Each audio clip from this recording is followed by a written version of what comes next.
Hey guys, welcome to You the Boss podcast, episode 35. And today we're going to be speaking with Jenna Carlton. Jenna Carlton, better known as the Millenial veteran, is a Navy veteran who served as an aerographer's mate from 2013 to 2017. After getting out, she went to school and did an internship at the House Committee on Veterans Affairs, hoping to make an impact on the veteran community. She soon found out that policy may not be the best route in her efforts of helping other veterans.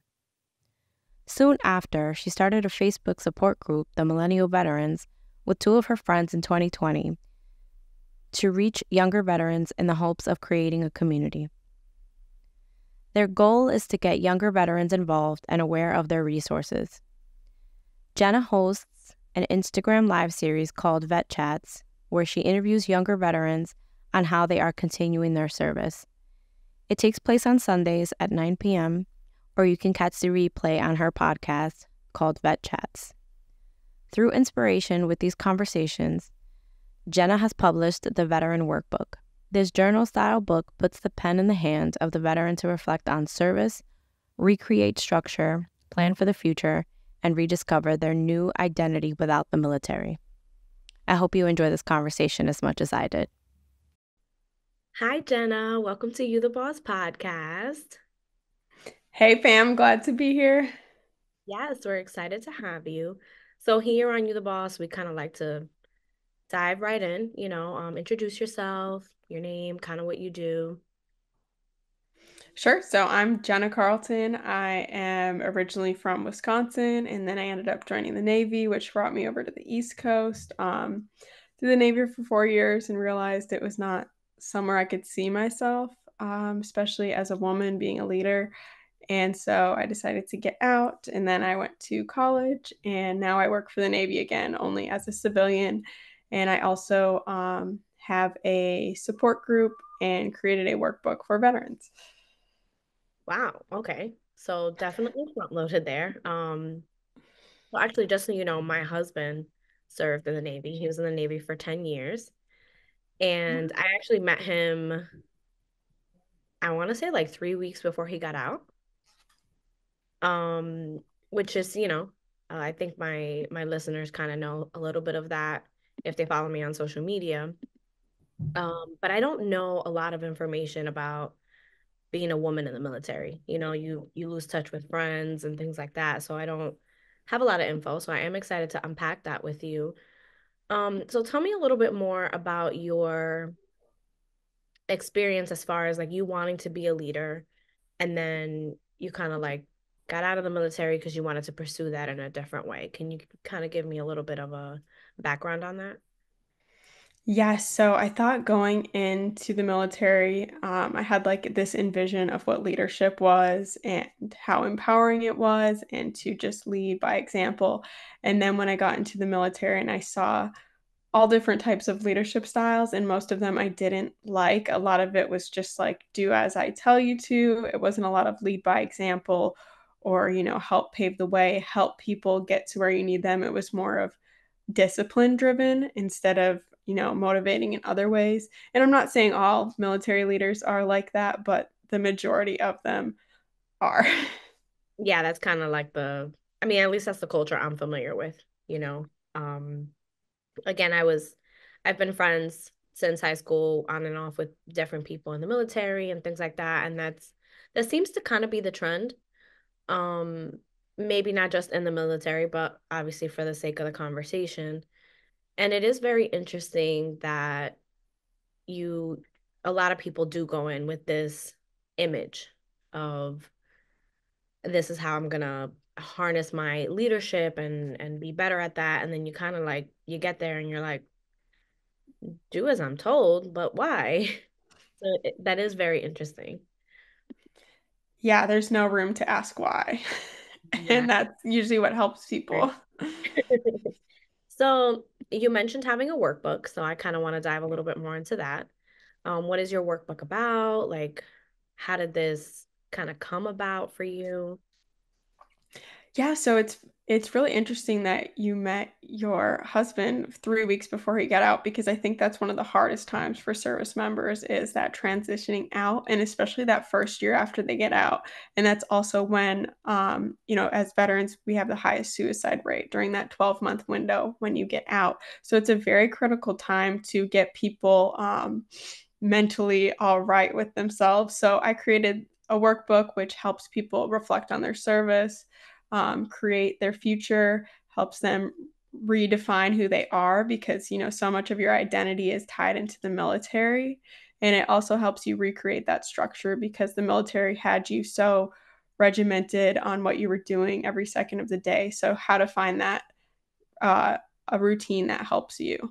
And it's called a work, but it's really a journal. So it's a book full of questions to help you write your own story and narrative. Wow. Okay. So first I want to say that is amazing. It sounds like it's almost like heavy work, but it sounds like it's meaningful work, right? You know, I my firsthand experience actually, and this is, when I connected with you on social media, that was like the first thing that stuck out to me was the millennial veteran. It was the workbook and just seeing some of the things that you share and some of the things that you post because firsthand, my husband went into the military when he was 18. He went in right after high school. He was also in the Navy. In the 10 years, he did 7 deployments in those 10 years. And he went to get out and in a lot of ways, he was like, well, what do I do now? It was kind of like he had just graduated high school, essentially. Like he was back at square one. And it's very interesting that in that time since we've been together now, this November it'll be 10 years since we met. I've watched him be friends with other people who got out of the service in the same kind of situation. Like, well, what do I do now? Looking for that structure, looking for like who they are, because like you said, so much of your identity is tied to that. So, would you say that you started this workbook because of your own experience, or was it like a mixture of your own experience and watching others, or Yeah, it was definitely they say that you write the books that you need for yourself, and that was definitely kind of the case here. I had such a hard time when I got out, and I isolated myself, which is something veterans tend to do a lot, is just like withdraw from society because they feel like they don't belong in civilian society, but they also don't belong in the military anymore. So I was kind of in my own world. And meanwhile, my now husband, he was active duty. So I just thought I was crazy. And then eventually, when I saw my friends get out and I saw my husband get out and go through those same things that I was going through, I was like, all right, like I think all veterans kind of go through this identity crisis. They go through this isolation period where they want to distance themselves from the military. Like there's these things that we all kind of go through. And I think, I could find a way to help us all go through this a little easier. wow, that's amazing. So, would you say since the time that you kind of have created this workbook, would you say that you've been able to connect with more veterans like that you wouldn't have had access to had you either stayed in the military or had you not created this? Would you say that you've connected with more veterans in that way? I'd say I'd connected with more veterans on a deeper level, meaning that they feel like I've had people reach out to me and be like, "Wow, like I feel like I'm understood. I feel like I know what I'm going through." I've also had spouses like yourself who are like, "Okay, this has helped me understand what he's going through because or she's going through because I had no clue like, I met them and they were this tough military person and now they get out and they're like so fragile and so lost. I was so confused. So it's helped people on both sides and just ultimately helped me understand that experience better. Wow. That again, it's a very unique journey, right? Because we met when he got out, and then that first year, like you said, it was very it was eye-opening. And then, we started dating and all these, fast forward all this time. And now looking back, I'm like, wow, like I wish I would have had something like this to help him or for me to understand. Because even though we were just friends initially, um, knowing now that that was something he lacked. It was a lack of support, right? So I know that you mentioned you work again for the Navy as a civilian. Is the work that you're doing there kind of connected to this, or is it just separate? Yes, it's completely separate. It's my day job, and, I kind of, yeah, it's my 9 to 5, it pays the bills, while hopefully, I'd like to take this somewhere and build it up to, if not be full income, but supplemental in some capacity. of course. And you know what? I think that's one of my favorite things when I do interview um, different people because there's nothing wrong with that, right? There's nothing wrong with saying like, this is actually funding. That's what I like to call my 9 to 5. My 9 to 5 is funding what it is that I want to really be doing, right? And I think again, you're doing great work. So it's not something that you're going to treat as a hobby. I can tell just kind of like from our short time speaking already. Um, so whenever you do connect with veterans and you get this journal into their hands, what's something like of an experience or maybe not necessarily someone's story, but what's a time where for you it felt like I'm doing the right thing. Yeah, a great example is just a simple Instagram message that I'll receive.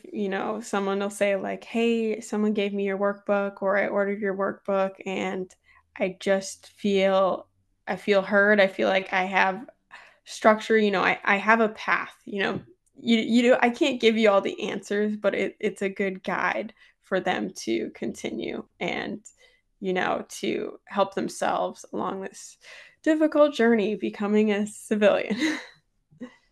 Yeah, for sure. And I can imagine how empowering that is for you, right? Again, here at You the Boss, we love to kind of give that power back to people, to help you feel empowered where you are. Whether that is your corporate job, climbing that corporate ladder and what that means and making a difference in that space, being an entrepreneur, being a world changer. That's one of my favorite current titles because in a lot of ways, Jenna, you're a world changer. You're already you're putting yourself in front of people and saying, "Hey, this doesn't have to be this way." And even though I'm going to loosely use this term, even though the veteran space is just one speck of the universe, very loose on the speck because we know how important our veterans are. It is also a place that you're able to make a difference that, like we've already talked about, you wouldn't have made necessarily in the military, right? Yeah, yeah, that's a great point. And I love that world changer, because a lot of times we have these passion projects and we can lose ourselves and they can become exhausting and tiring. And just kind of reconnecting with your why and with people, it really encourages you to keep going. Yeah, of course. So now I want to ask you a dreamer question. Um, what what would be the big dream for the millennial veteran? You know, and you can take a minute to think about it, of course, because I'm just bringing this question on you. But what is the big dream on this?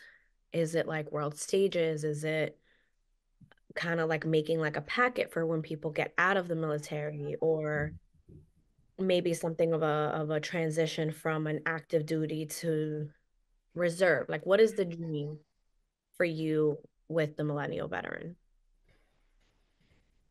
Yeah, I think I've had so many different visions of how I wanted it to play out, but, so mostly my dream is kind of just, um just to have this workbook in as many hands as I can. And I would love to maybe create a way that I could just give it out for free and get it out into the hands of everyone who has to take off the uniform, who's getting out of the military, and also with my support group, the Millennial Veterans. I just like to. It's a small part of the internet, but it's a great place because so many people feel included that don't feel welcome in traditional places in the veteran community.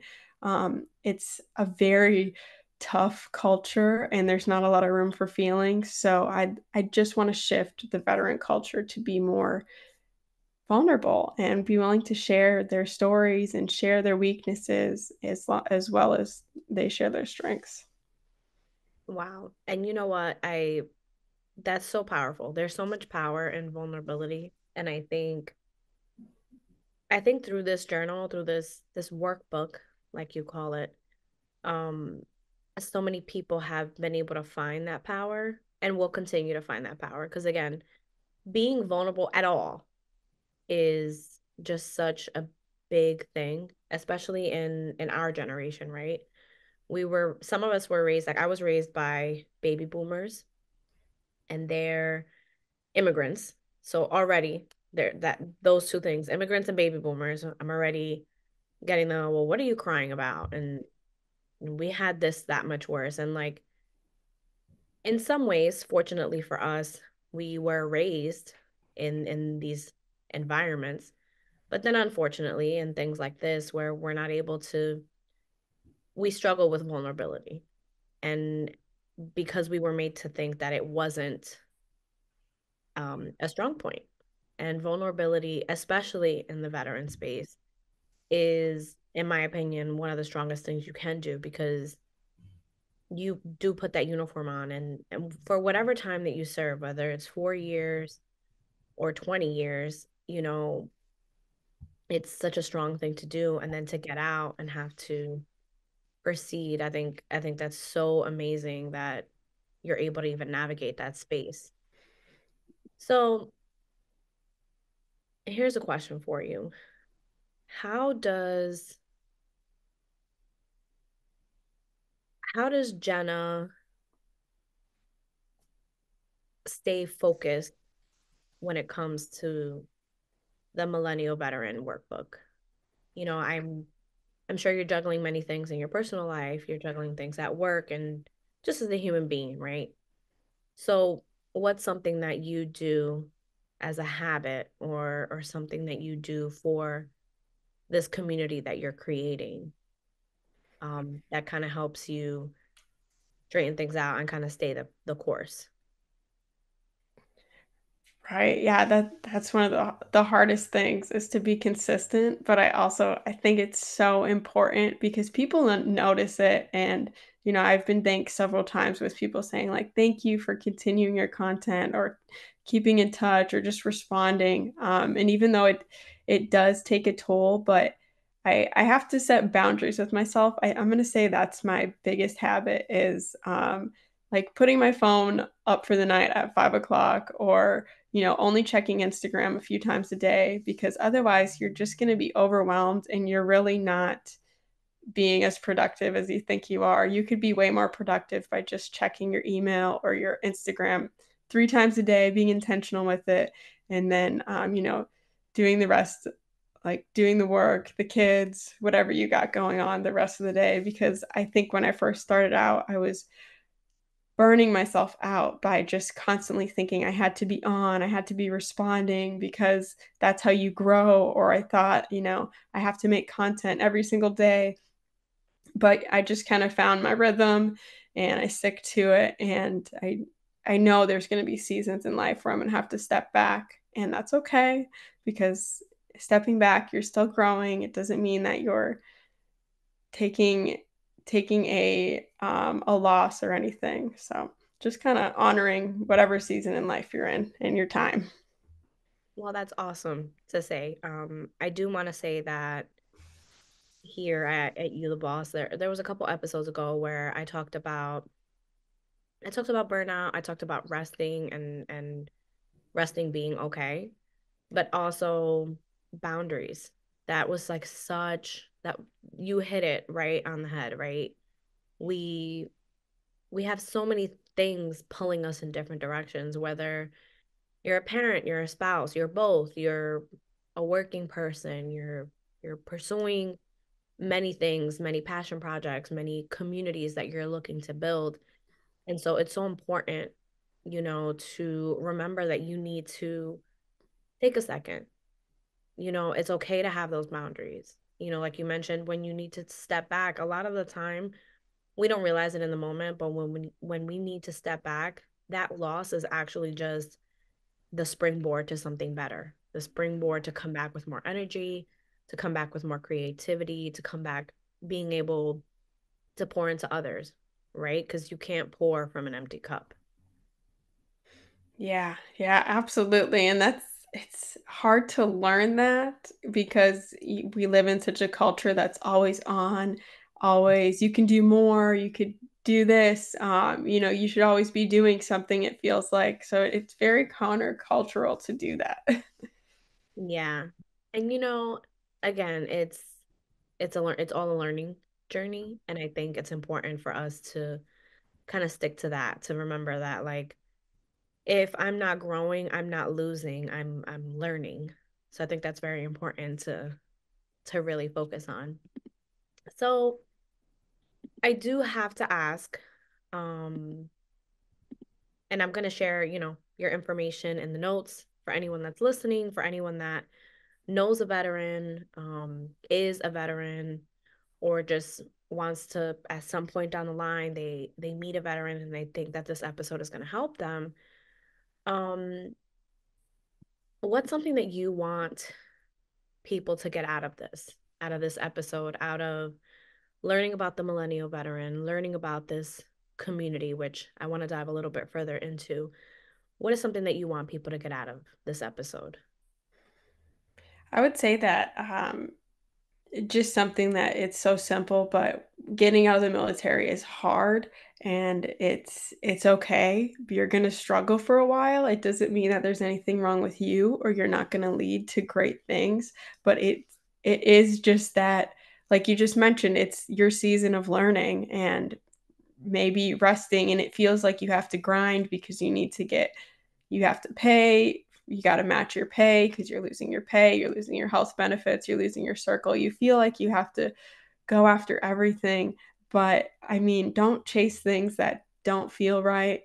Just, try to give yourself grace during that time. And if you know a veteran or if you know anyone in that space, yeah, just ask them how their transition's going. You wouldn't believe how simple that question is, but people actually veterans feel seen when they're asked that and they're like, "Wow," like it just helps them check in with themselves. Wow, that is, I never even thought of it that way. Asking person getting out of the military, like, how their transition is going. You think, at least in my previous experience before living it, basically, you think getting out of the military is like graduating college. You're all right, you're gonna go get a job now. Like, Right. just like that. Like, okay, you're gonna go get a job and your life. Um, and it is very interesting that, just that question of saying, like, how's your transition going? How powerful that question is. So thank you for sharing that. Um, so I do want to learn a little bit more about your community. Um, Kind of like where we can find that and what space. Um, is it something that's local? Is it something that you provide, like any kind of like virtual ways to meet or things like that? So it's a Facebook group, it's a private group right now, because there's a lot of predators that prey on veterans, especially during that first year. They're trying to get them where they need a job or something. So I had to privatize the group because there's a lot of scammers. But it's a small group and everyone's really friendly and helpful. There's a few chats. So if you're working on maybe you want to be sober after the military, you're looking to apply for benefits, you're looking into becoming an entrepreneur. Like there's all different chats for people to tap in with. And then also the community on Instagram is more what you've seen, like my content, which is just kind of asking questions, which I tell people that's my superpower, just asking questions. And you can read through the comments and you'll see a lot of people that, are just reflecting on their service. It's pretty cool to see. Wow. So, you're teaching me a lot today. Definitely. Some of the, again, I came onto this interview today with you and I'm like, okay, like it helps people transition getting out of the military. It did not even occur to me. First of all, you mentioned people preying on veterans. I didn't even think of that. Oh my gosh. And then the concept of like if you want to be sober when you get out of the military or like what your benefits are and things like that's another thing. Like there's just not a lot of information on that. Like you would think, um, but it's not something you're familiar with. So wow, that's amazing that you've been able to start this community and be able to like basically you created the house and you put the different rooms and you're saying to veterans getting out, you're like, hey, there's a room in here for everyone. I love that. I'm going to have to use that because that's too good. Absolutely no charge, free of charge. Thank you.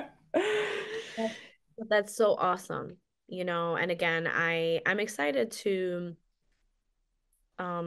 see you grow also on social media and also just to see where your community goes.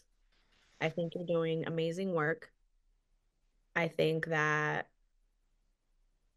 not just are you doing work that can benefit others, but I think it helps you too.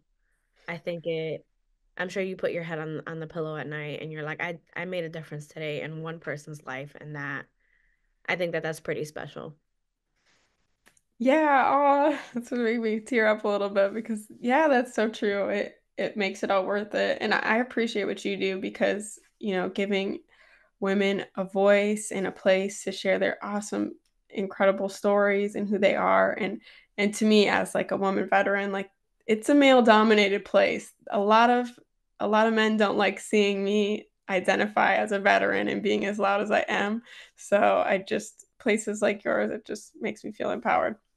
Well, that's okay. You keep doing what you do, and I'll keep putting the microphone into your hands and everyone else's hand. And that is how we will continue to change the world, right? That's what world changers do. And I think I think what you do is very important and special. And I am excited to have been connected with you and to also just see where you take this. It's gonna be great.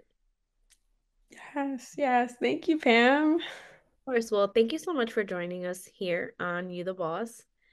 I look forward to sharing this episode with everyone. And again, I will put everything in the show notes where everyone can find you. But if you could share with us, where they can find you as far as on Instagram and the name of your Facebook group.